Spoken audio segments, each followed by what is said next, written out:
licenciado y compañeros, sean todos pues bienvenidos a esta presentación que vamos a disfrutar tanto ustedes como yo, todos juntos. Quiero agradecer al resto del equipo que me ha elegido como uno de los expositores. Pues tengo entonces a bien darles a conocer la siguiente información, que se trata acerca de los partidos políticos en Guatemala. Así que invito a todos ustedes a que puedan ponerse cómodos, porque pues ahorita vamos a empezar a aprender juntos.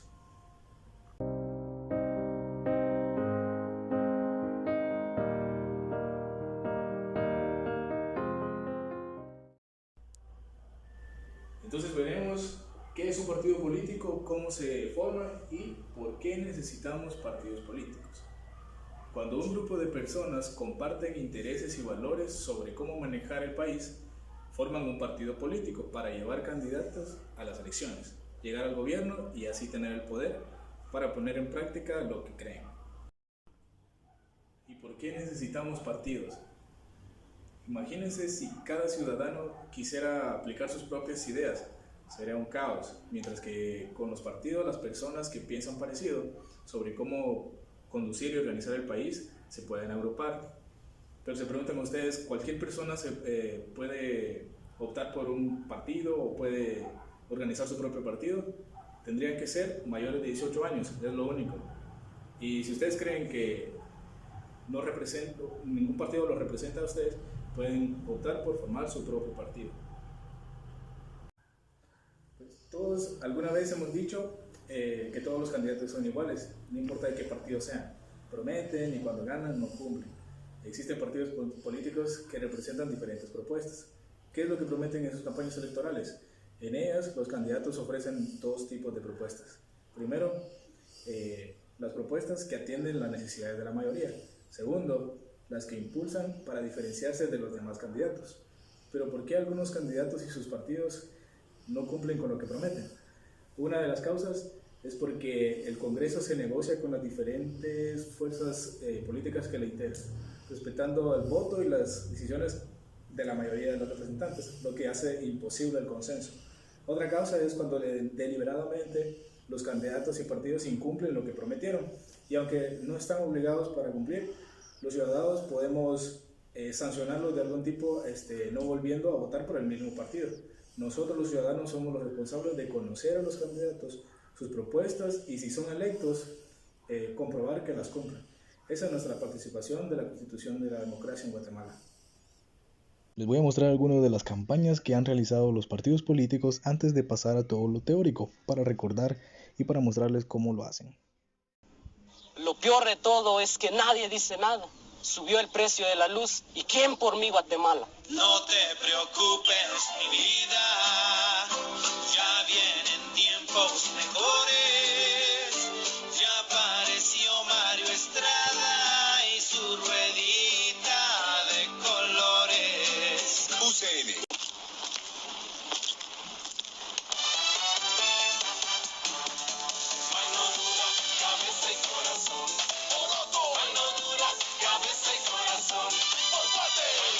Vienen a decir que todo van a resolver. Ten cuidado, no es así, te volverán a engañar. El pueblo ya tiene una opción, mi voto es para Valdición. Que siga la bolsa solidaria, que siga el dinero que nos dan. Porque necesitamos diputados y alcaldes que atiendan los programas y puedan continuar. Que siga la bolsa solidaria, que siga el dinero que nos dan. Diputados, une gana, y alcaldes, une gana. Hablaremos del desarrollo histórico de los partidos políticos de Guatemala de 1944 hasta nuestros días. En octubre de 1944, en el conjunto de dichos intereses surgieron diferentes partidos políticos que participaron en las primeras elecciones democráticas. Luego viene lo que muchos llaman los 10 años de primavera, bueno, en lo que fue un periodo de libres discursos y organizaciones políticas. Luego surgen los primeros partidos políticos y vamos a mencionarlos porque estos partidos asumieron un papel protagónico, ¿verdad? fueron en los días 17, 18 y 19 de diciembre de 1944. Los primeros partidos políticos de esos siglos, XIX, el siglo XX, vamos a mencionar algunos. Los primeros partidos que surgieron fueron el Partido Social Democrático, PSD, en mayo de 1944. Luego el Renovación Nacional, que fue el RN, el 1 de julio de 1944. El candidato era Juan José Arévalo. El Partido Nacional de los Trabajadores, que era el PNT, el 3 de julio, siempre del mismo año.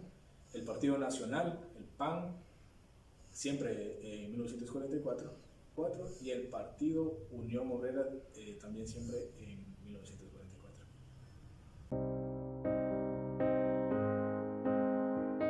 La naturaleza jurídica de los partidos políticos es en la actualidad objeto de discusión, desde posiciones que la consideran como simples asociaciones privadas, pasando por quienes estiman que se tratan de órganos auxiliares del Estado, hasta tesis que lo definen como entes públicos no estatales, como instituciones de derecho público. Dentro de esta corriente última, cabe citar la señalada por Jiménez de Parga: los partidos políticos como instituciones de derecho público se organizan y funcionan como instrumentos para el ejercicio de derechos constitucionales, a través de los cuales se defienden y se cumplen intereses generales de indudable jerarquía, concurrencia a la estructuración y conformación del gobierno, intervención en el proceso electoral y en el ejercicio del sufragio, participación en la alteración de los organismos electorales e influencia en la opinión pública y en quienes ejercen el poder. Sin duda, dichas entidades pueden asimilarse a una nueva categoría de entes públicos no estatales, por algunas diferencias con los tradicionales órganos que se consideran como tales, como podría ser su pertenencia voluntaria no obligatoria, como ocurre en estos tipos de órganos públicos. Sin embargo, presentan muchas de sus características de integran personas o grupos con intereses comunes, aunque lo que interesa es el grupo que concurra a formar la voluntad interna del ente. En el régimen jurídico del país, regulación de los partidos en la ley de la materia, y por eso esta de jerarquía constitucional implica que estos devienen como instituciones de derecho público. Esta situación quedó expresamente resuelta por los asambleístas en el artículo 18 de la Constitución jurídica y de duración indefinida. En el medio, los ciudadanos que pretendan organizarse en un partido deben observar los requisitos establecidos en una citada ley para lograr la existencia legal del mismo, porque en su calidad de persona de calidad jurídica y su integración con otras personas colectivas o individuales, estos adquirirán derechos y obligaciones, además de la trascendencia de sus cometidos en la vida pública del país.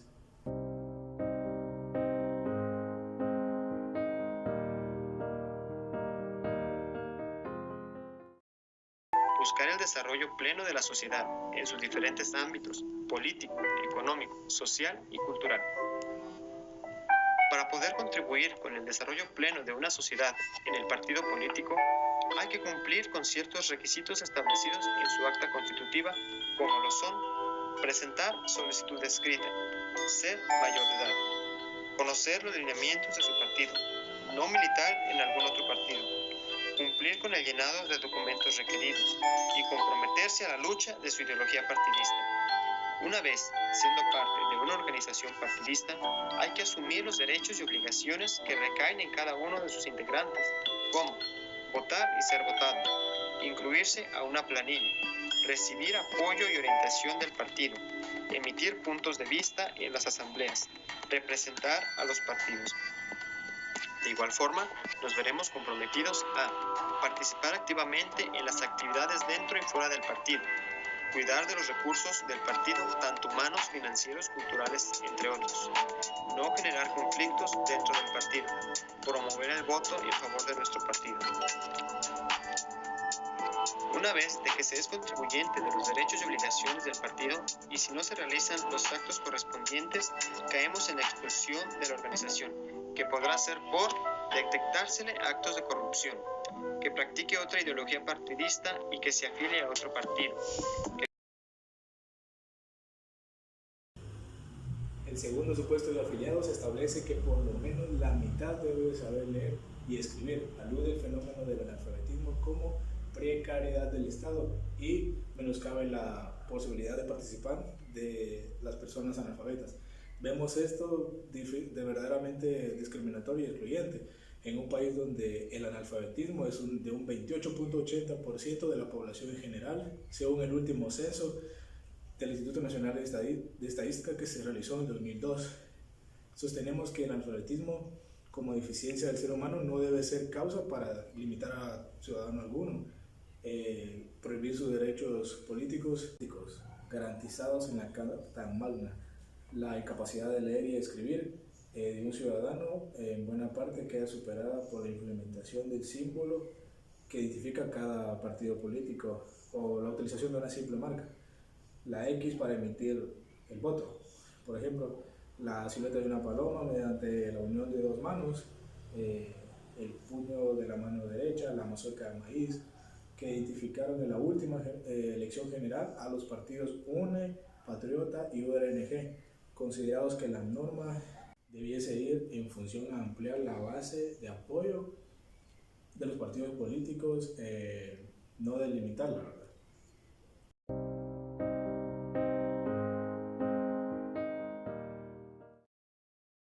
La institucionalidad y sus funciones.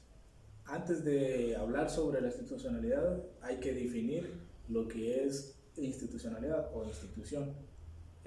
Una institución en general se define como un conjunto de normas concatenadas entre sí y debidamente unificadas que ordenan diferentes actividades sociales, que a su vez merecen una legislación especial por la importancia que tienen en la vida del Estado y por su permanencia en el tiempo y en el espacio. O sea, se considera a las instituciones como grandes entidades fundamentales en que se distribuye el sistema jurídico. Por ejemplo, el matrimonio, la propiedad, la pena, el partido político. Es precisamente la ley electoral y partidos políticos, esa legislación especial de que habla la doctrina. Ella garantiza el derecho constitucional de libertad de asociación política, generador de todo lo concerniente a la vida partidaria. Contiene perfiles y mecanismos de participación política y electoral. A través de las organizaciones respectivas, sistemáticamente ha consolidado el actual orden de partidos políticos, pero a 23 años de vigencia de la misma y de varias reformas, vemos que impera una crisis política latente desde la perspectiva de la baja constitucionalidad de los partidos que no logren conectar a la sociedad y al gobierno del Estado.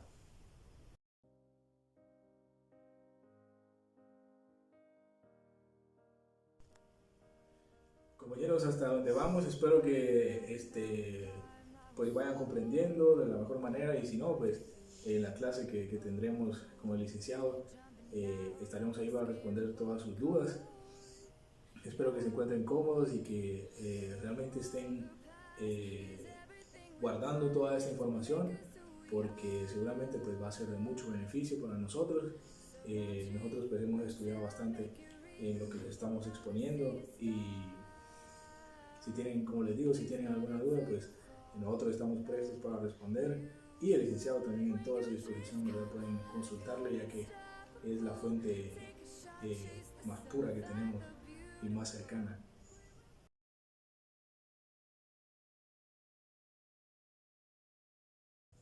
Y seguiremos hablando del porqué de la reseña histórica. Hay que sostener el criterio de que todo análisis del actual régimen jurídico e institucional de los partidos y su sistema electoral pasa por una necesaria retrospección de los hechos y actos sociales, económicos, políticos, jurídicos y culturales que a través del tiempo vinieron estructurando la historia general del país desde sus respectivas especialidades. Para respaldo del presente estudio, desde la etapa de los regímenes dictatoriales y arte comunistas de corte y excluyente de las mayorías racistas en los preceptos y en su práctica, que sirvió para proteger los intereses de los sectores minoritarios y privilegiados. Las evidencias a lo largo de la historia guatemalteca y con toda prudeza durante el conflicto armado interno radican en que la violencia fue dirigida fundamentalmente desde el Estado en contra de los excluidos, los pobres mayoritariamente de descendencia maya, así como los que luchaban a favor de la justicia social. El aspecto antidemocrático de la política del país tiene sus raíces en una estructura económica caracterizada por la concentración en pocas manos de los miniproductivos, que generó las bases de un régimen de exclusiones múltiples, a los que se adhirieron los elementos de una cultura racista, que es a su vez la expresión más profunda de un sistema de relaciones sociales vivientes y deshumanizadoras. Guatemala, comunidad política organizada, se fue articulando paulatinamente como un instrumento para salvaguardar esa estructura, garantizando la persistencia de la inclusión en la injusticia.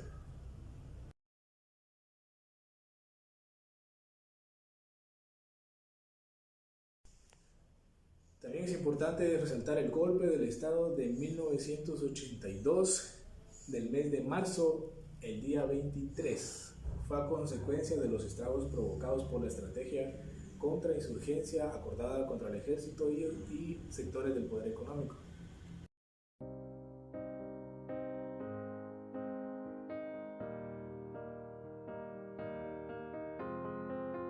I will run, I will climb, I will soar. I'm undefeated. Oh, jumping out of my skin, pull the cord. Yeah, I believe it. Oh, the past is everything. De hoy se llevó a cabo un movimiento armado que tuvo por objeto desconocer al gobierno. Lo hemos hecho y hemos controlado la situación. El que tenga armas contra la institución de armas tiene que ser fusilado y no asesinado. ¿Estamos? Porque tenemos nosotros la obligatoriedad de decirle al pueblo: estas son los derechos constitucionales. Ya hay que acuse, ya hay que defenderse. Hay que hacer político, se va a actuar y se va a hacer bajo el punto de vista político. Las armas, solo el ejército. Las armas, solo el ejército. Por favor, todos los señores civiles que están armados, recuerden, quiten ya las ametralladoras de su pecho y entréguenlas. Lo cierto del caso es que estamos en una guerra. Y en una guerra, lo que realmente sucede es que uno le tiene que imponer su voluntad a otro, al adversario. Eso es precisamente lo que es la guerra, imponer la voluntad a otro.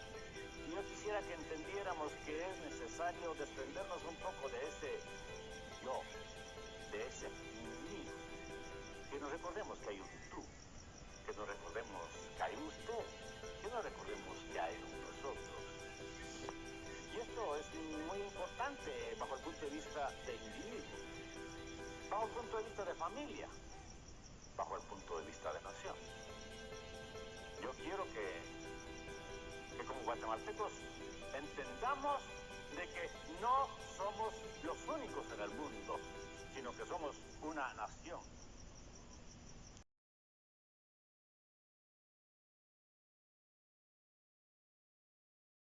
Constituyó el plan de recomposición de las Fuerzas Armadas ante la crisis que degeneró el régimen autoritario, afirmación que demostramos con el testimonio del Estado del 1 de junio del 2007 por Ramiro Ordóñez Yonama, miembro y directivo de la Coordinadora de las Cámaras Agrícola, Comercial, Industrial y Financiero, que es el CACIF.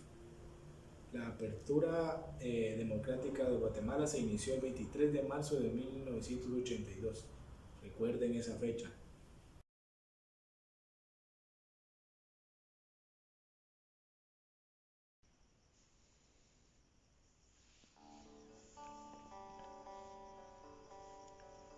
Cada 20 de octubre, desde hace 65 años, Guatemala recuerda el encuentro de una democracia construida por una juventud que, agotada por la falta de libertades, se organizó de forma inédita y logró la caída de la última de las dictaduras liberales.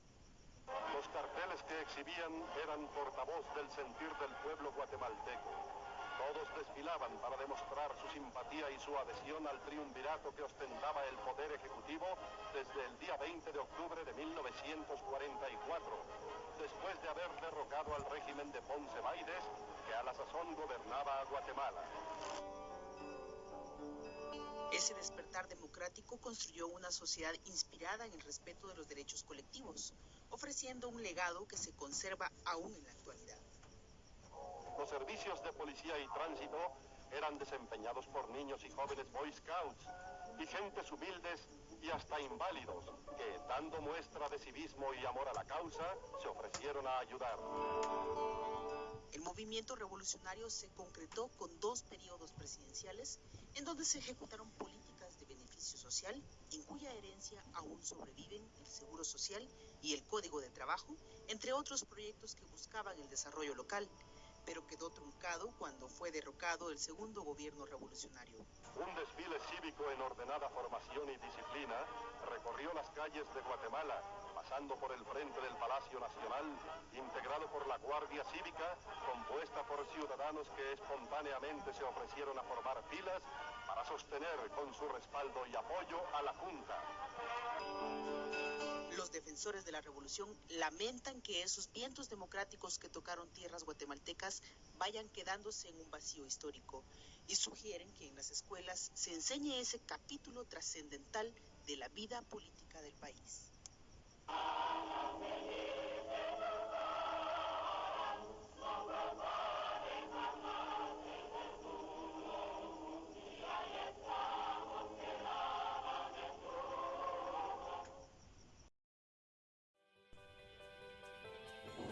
Bueno, compañeros, esto ha sido todo acerca de nuestra exposición de los partidos políticos en Guatemala. Espero que de verdad se les haya quedado un poquito, que hayan aprendido con nosotros.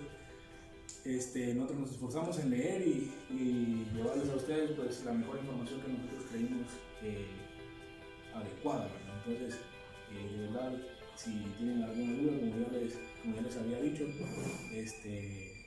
sin ningún problema, pueden comentarlo en la clase que tendremos, bien a cualquier integrante de nuestro grupo o al mismo licenciado, ¿verdad?